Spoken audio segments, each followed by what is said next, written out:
Driver कहलाता है। 50 number का क्वेश्चन यहाँ पर कह रहा है कि what is the name of the locking device. ये जो आपको लॉकिंग डिवाइस दिख रहा है यहाँ पर आप लोग देख सकते हैं ये किस प्रकार का लॉकिंग डिवाइस है। तो ये जो आपको लॉकिंग डिवाइस दिख रहा है ये हमारा कहलाता है स्प्रिंग वॉशर। ये हमारे स्प्रिंग वॉशर का फिगर है। 51 नंबर का क्वेश्चन है what is the advantage of using give head की।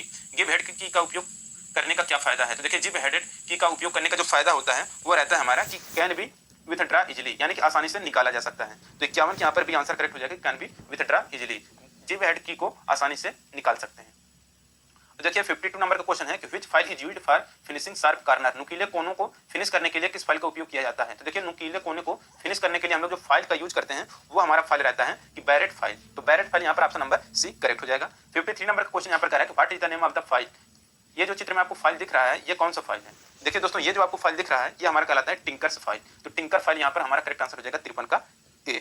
अब देखिए 54 नंबर का क्वेश्चन है कि which device is use to check the workpiece to confirm the shape. आकृति की पुष्टि करने हेतु और वर्कपीस को जांचने के लिए किस उपकरण का उपयोग किया जाता है। तो आकृति की पुष्टि करने के लिए और वर्कपीस की जांच करने के लिए जो हम लोग डिवाइस यूज करते हैं वह डिवाइस रहता है हमारा प्रोफाइल गेज। तो प्रोफाइल गेज का प्रयोग हम लोग आकृति की पुष्टि करने हेतु वर्कपीस को जांचने के लिए यूज करते हैं। ठीक, अब देखिए यहाँ पर है 55 नंबर का question what is the purpose of filler gauge. Filler gauge का मेन उद्देश्य क्या होता है। तो देखिए फिलर गेज का जो मेन पर्पज होता है वो रहता है दोस्तों कि to check the gap between the mating part, यानी कि दो मिलने वाले भागों के बीच जो गैप होता है उसको हमें अगर मापना है तो वहां पर हम लोग फिलर गेज का प्रयोग करते हैं। ठीक, 56 नंबर क्वेश्चन है what is the name of the gauge. ये जो आपको गेज दिख रहा है ये कौन सा गेज है। तो देखिए दोस्तों ये जो आपको गेज दिख रहा है यही हमारा कहलाता है स्टैंडर्ड वायर गेज।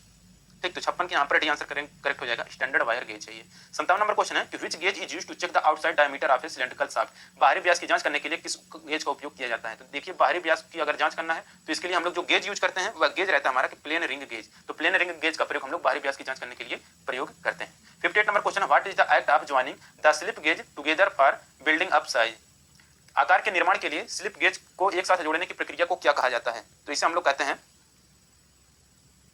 रिंगिंग। तो रिंगिंग यहाँ पर करेक्ट आंसर हो जाएगा, 58 का डी आंसर करेक्ट हो जाएगा। 59 नंबर क्वेश्चन कर रहा है कि what material is used to make sine bar, यानी कि साइन बार को बनाने के लिए हम लोग किस मटेरियल का उपयोग करते हैं। देखिए साइन बार बनाने के लिए हम लोग जो मटेरियल यूज करते हैं वह स्टेबलाइज्ड क्रोमियम स्टील यूज करते हैं, यानी कि स्थिर क्रोमियम स्टील का प्रयोग हम लोग करते हैं साइन बार बनाने के लिए। 60 नंबर क्वेश्चन है कि how the length of sine bar is specified. Sine bar की लंबाई कैसे निर्दिष्ट की जाती है। तो देखिए दोस्तों साइन बार की जो लंबाई निर्दिष्ट की जाती है वह किया जाता है कि distance between the centre point of the rollers, यानी कि रोलर्स के केंद्र बिंदु के बीच की दूरी से हम लोग साइन बार की लंबाई को निर्दिष्ट करते हैं। 61 नंबर क्वेश्चन है कि which one forms the hypotenuse of the triangle while checking with sine bar. Sine bar के साथ जांच करते समय कौन त्रिभुज यानी कि ट्रायंगल का कर्ण बनाता है।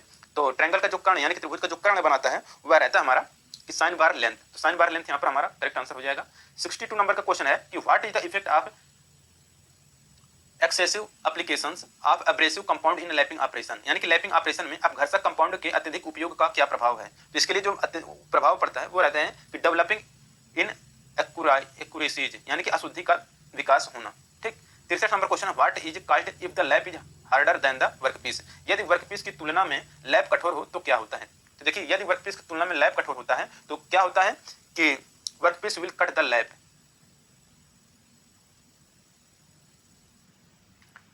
64 नंबर क्वेश्चन है which material is used to make small diameter lap. किस सामग्री का उपयोग छोटे व्यास के लैप बनाने में किया जाता है। तो देखिए जिस सामग्री का उपयोग छोटे व्यास के लैप बनाने में करते हैं वो हमारा रहता है कि कॉपर या ब्रास। तो तांबा या पीतल का प्रयोग हम लोग छोटे व्यास के लैप बनाने में प्रयोग करते हैं। 65 नंबर क्वेश्चन है what is the name of the surface texture measuring instrument. सतह टेक्सचर मापने का उपकरण का नाम क्या है। तो ये जो आपका उपकरण दिख रहा है ये हमारा कहलाता है कि मैकेनिकल सरफेस इंडिकेटर। तो मैकेनिकल सरफेस इंडिकेटर यहाँ पर आपका करेक्ट आंसर हो जाएगा। देखिए 66 नंबर क्वेश्चन है why manual stroking is preferred for larger quantities in honing operation. ठीक, हनिंग ऑपरेशन में बड़ी मात्रा के लिए मैनुअल स्ट्रोकिंग क्यों पसंद की जाती है। ये आपका रहेगा हनिंग ऑपरेशन में बड़ी मात्रा के लिए मैनुअल स्ट्रोकिंग क्यों पसंद की जाती है। तो ये इसलिए पसंद की जाती है कि टू कीप क्लोज टॉलरेंस, यानी कि कम टॉलरेंस रखने के लिए। 67 number question what is the purpose of hardening. Hardening करने का उद्देश्य क्या है। तो देखिए हार्डनिंग करने का जो उद्देश्य रहता है वो है कि इंक्रीज कटिंग एबिलिटी, काटने की क्षमता बढ़ाना। 67 का यहाँ पर सी आंसर करेक्ट हो जाएगा।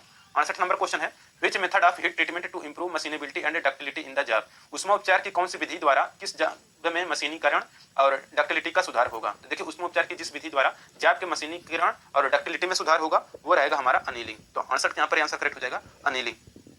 69 नंबर क्वेश्चन है what is the disadvantage of flame hardening in the heat treatment process. Heat treatment process में फ्लेम हार्डनिंग का नुकसान क्या है। तो हीट ट्रीटमेंट प्रोसेस में फ्लेम हार्डनिंग का जो नुकसान है वो रहता है आपका कि not suitable for small workpiece, छोटे वर्कपीस के लिए उपयुक्त नहीं है। तो 69 का यहाँ पर डी आंसर करेक्ट हो जाएगा। अब देखिए यहाँ पर 70 नंबर का क्वेश्चन है what is the name of method in metallic coating done by rolling और drawing the layer of metal on the base metal, base metal पर मेटल की परतों को रोल या लेयर्स खींचने के द्वारा किए गए धात्विक कोटिंग करने की विधि का नाम क्या है? तो ये हमारा कहलाता है क्लैडिंग। तो क्लैडिंग यहाँ पर करेक्ट आंसर हो जाएगा।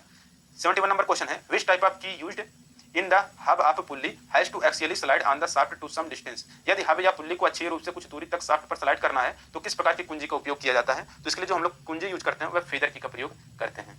अब देखिए यहाँ पर 72 number question, what is the name of the file. चित्र में ये आपको जो फाइल यानी कि रेती दिख रहा है या किस प्रकार का रेती है, ये हमारा कहलाता है वार्डिंग फाइल। तो वार्डिंग फाइल यहाँ पर करेक्ट आंसर हो जाएगा।